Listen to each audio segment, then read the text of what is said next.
প্রবীণদের অধিকার সুরক্ষায় সবাইকে সচেতন হওয়ার আহ্বান জানিয়েছেন এটিএন বাংলার চেয়ারম্যান ডক্টর মাহফুজুর রহমান। রাজধানীর একটি হোটেলে প্রবীণদের নিয়ে কাজ করা বেসরকারি সংগঠন হেল্প এজ ইন্টারন্যাশনালের সাথে সমঝোতা চুক্তি সই অনুষ্ঠানে তিনি এই আহ্বান জানান।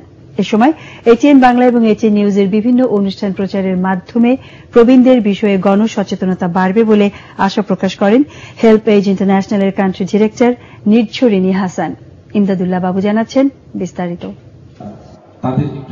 নতুন কিছু করার আশায় নবীনরা যখন সবাই ছুটছে অবিরাম, তখন বয়সের ভারাক্রান্ত প্রবীণ বাবা মার কথা হয়তো অনেকেই ভুলে যান।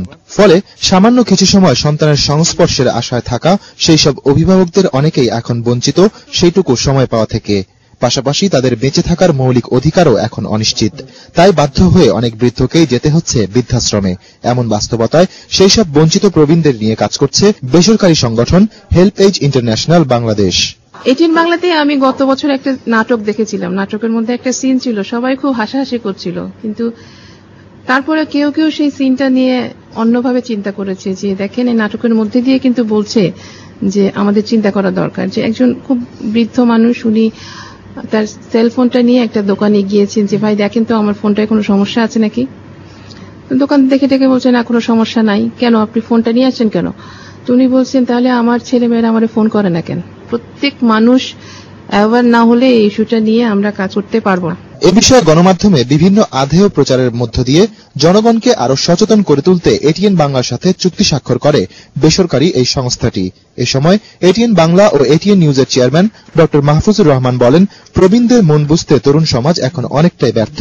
তাই প্রবীণদের প্রতি তাদের অধিকার ফিরিয়ে দিতে এটিএন বাংলার বিভিন্ন অনুষ্ঠান সম্প্রচারের এই ক্ষুদ্র প্রয়াস সবসময়ই অব্যাহত থাকবে। ঢাকায় বেশ কয়েকটা বৃদ্ধ আশ্রম আছে, সেই বৃদ্ধাশ্রমে যদি যে থাকেন তা দেখবেন যে এই করুণ কাহিনী যদি শুনেন চোখ দিয়ে অটোমেটিক চোখ দিয়ে পানি এসে যায়।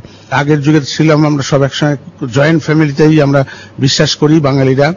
তো এই যে জয়েন্ট ফ্যামিলি থাকার যে প্রবণতা আমাদের মধ্যে ছিল, বিগত দিনে ছিল, এটা যেন আগামীতেও বহাল থাকে এই ব্যাপারে আমাদের চেষ্টা চালানো উচিত। সুতরাং বৃদ্ধদেরকে নিয়ে আমাদের কাজ করা উচিত, এদের সেবা, এদের উন্নয়ন, এদেরকে সব রকম সহযোগিতা ফ্যাসিলিটি যাতে পায়, এই জন্য যাতে আপনারা কাজ করে যাচ্ছেন, এটা আরো জোরদার হবে বলে আমি মনে করি। সমঝোতা চুক্তি স্বাক্ষরের এই অনুষ্ঠানে হেল্প এজ ইন্টারন্যাশনাল বাংলাদেশ ও এটিএন বাংলার ঊর্ধ্বতন কর্মকর্তারা উপস্থিত ছিলেন। ইমদাদুল্লাহ বাবু, এটিএন বাংলা, ঢাকা।